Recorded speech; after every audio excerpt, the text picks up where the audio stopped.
Hello, my name is Amani Fogg, and today I'm going to be speaking about a topic that touches both history and our current educational practice.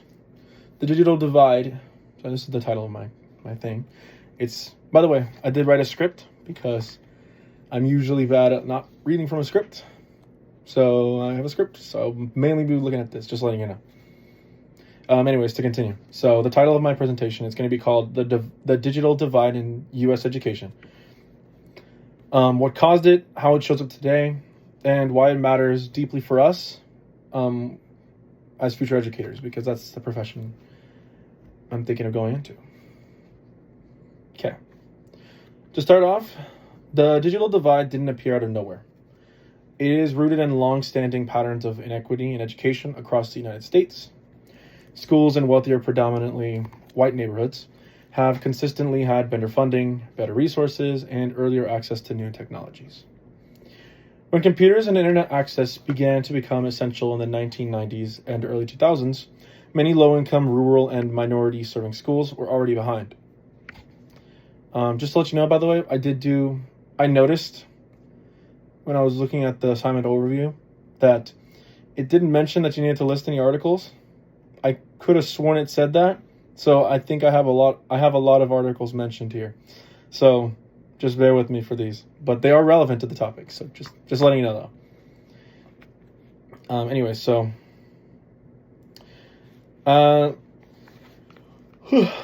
in this article titled AI and the Next Digital Divide in Education on Brookings.edu, it mentions that the first divide was eliminating a gap between the rich and the poor, where to oversimplify, rich kids have access to lots of devices and fast, relatable connectivity, whilst poor kids don't. This same website also mentions the article relevant to the topic titled The Real Digital Divide in Educational Technology, where they explain that the digital divide in grades K through 12 educational institutions remain a persistent reality. So from a historical legacy perspective, inequality in access, skills, and opportunity has long existed. The digital divide is a modern manifestation of that legacy. Now, to kind of come to the more modern time of things, even though technology is everywhere, devices, internet, online learning, etc., many students still don't have reliable access or the skills to fully participate. For example, research by Boston Consulting Group, BCG, showed to me that schools shut down during the March 2020, COVID crisis. And roughly 30% of the K through 12 children in the US lacked an adequate internet service or a device to continue remote schooling. Now, thankfully for me, I was blessed to have such access to this technology, so I wasn't directly affected, but I can only imagine how it was for other people that did suffer through this kind of a situation. Now, to relate to another article titled Closing the Digital Divide in U.S. Education for Good, they explained how the lower lifetime income of the current cohort of students caught in the digital divide will result in a 22 billion to 33 billion annual GDP loss. Another commentary from the Brookings Institution argued the rich have access to both technology and people to help them use this technology as part of their learning, while poor kids just have access to the technology. It's not only about having device or internet, it's also about this meaningful support. It's skill. This issue intersects with culture, race, gender, and socioeconomic status because students from low-income households, communities of color, rural areas, or those without adult support at home are disproportionately impacted. An article titled OPED, How the Digital Divide in Education Exacerbates Social Disadvantage by Tim Sandel expresses the following. The issue at hand, however, is with the underserved and with the economically disadvantaged. And more specifically, the fact sheet from the Public Policy Institute of California found that during COVID-19, households with grades K through 12 students had these access numbers, which I'm about to say.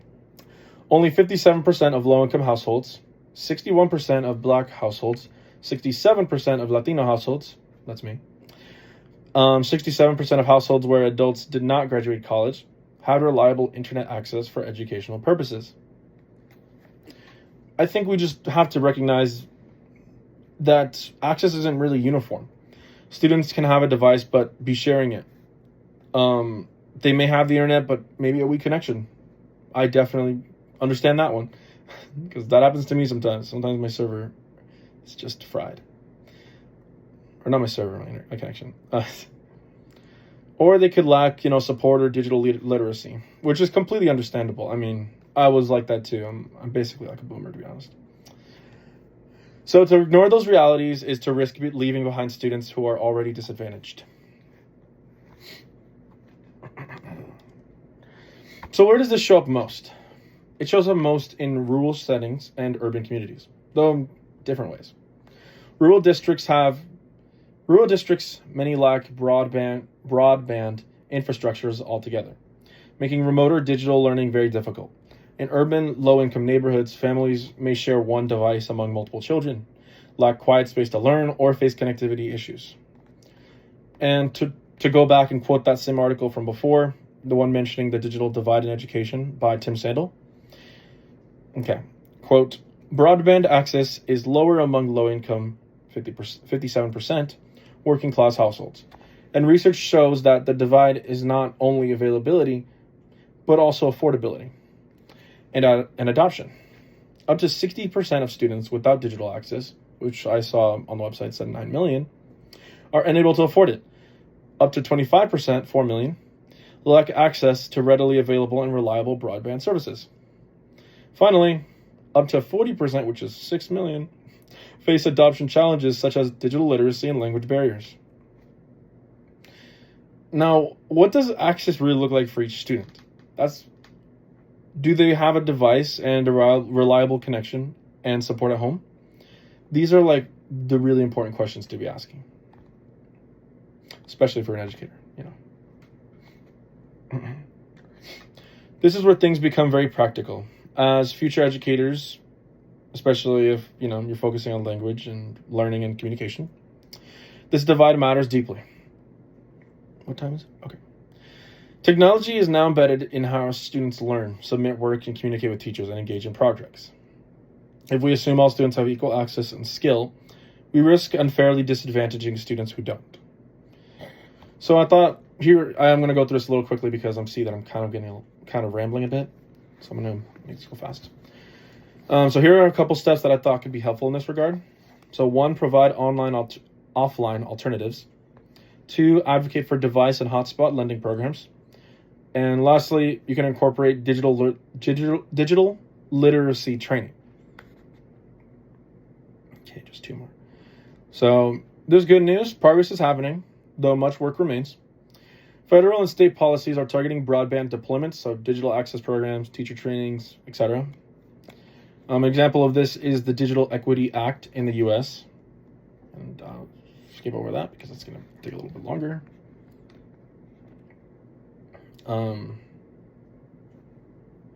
So the Digital Equity Act, I did find an article that's pretty relevant to this topic, actually coming from a conference with our President Trump.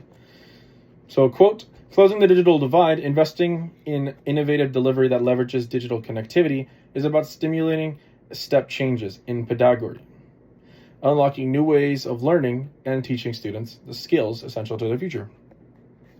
So for our work as future educators or current educators, that means to partner with community organizations, libraries, nonprofits to support students beyond school hours. Okay, to wrap up, the digital divide is rooted in historical educational inequality, and today it continues to shape who's able to engage, learn, and thrive. When we design lessons, assign homework assignments, set expectations, I think it's important to think about where students are coming from. We move toward bridge building, not gatekeeping. I like that line. That was a good line, right? Okay. Anyways, thank you for listening. I'm barely going to make it within the 10 minutes, so I'm going to stop it right now. Bye. Thank you.